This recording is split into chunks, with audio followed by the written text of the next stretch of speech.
think it's about time. It's getting kind of loud.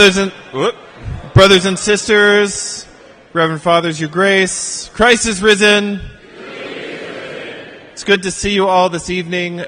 We are going to go ahead and get started. So find a seat or sit on somebody else. And I know it's really wonderful to see everything so full. It's my great pleasure to have the honor of introducing my good friend Jonathan Pajot. And we were talking a little bit beforehand. I was trying to decide how best to introduce him, and I was like, well, what are my most embarrassing Jonathan stories? You know, there's also one of the things that people ask me quite often is, how did you start working together? I mean, after all, I'm from Texas, thank God, and he's French, and the quick story that I'll tell is that several years ago, I was, I'm the sort of person, as most of you probably know, I like to read really old, interesting, weird, obscure things. And so I was reading these things, and I was posting about some of the stuff that I was reading on the, specifically something called the Sibylline books, which if you've watched our Universal History videos, you go back for the first couple, you'll see some stuff in there about them. Anyway, so I was posting about this in the Symbolic World community, and I think Jonathan was like, who is this guy? Or was he posting it like... and so we started having a conversation about this, and then eventually said, well, let's do a podcast. And then the podcast turned into another podcast, and then turned into another podcast, and then basically I sort of just moved in, and then several years later now, it's been 3 or 4 years, I guess, since we started doing that series together, and we've got a wonderful publishing company, the Symbolic World Press, that's been one of the great joys and frustrations and all of those things of my life is to work on that with you. And but we've got a table at the back, and there are some flyers that I think some of you were handed when you came to the door. Does anybody have a flyer? I meant to have one to hold up. Somebody? There we go. Yeah, thank you. So there's some flyers you would have gotten at the door, and I think we still have a few left. And this has a little bit about our work, including a QR code. So there's 2 things here that I just want to call your attention to. Jonathan won't do this. He's terrible at marketing our stuff, man. Come on, my children have to eat, Jonathan.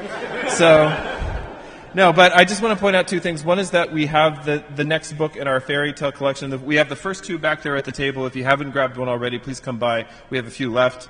And the next book in our series is Rapunzel and the Evil Witch, and this comes out sometime this summer.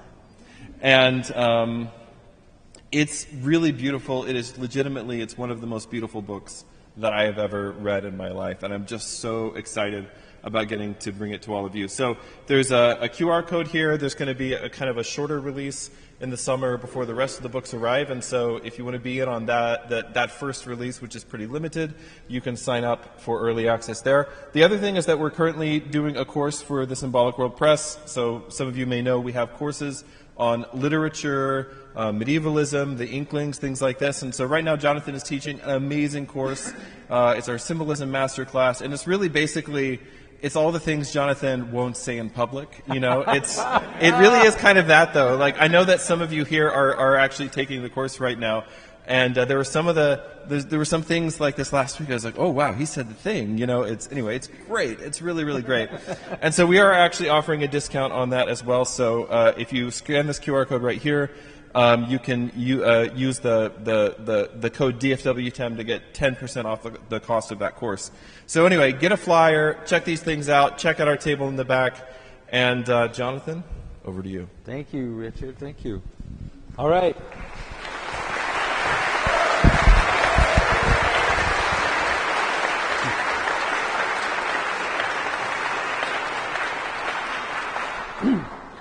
And so, Your Grace, Reverend Fathers, thank you for the invitation. It is always a joy to come to Texas, to come to Dallas.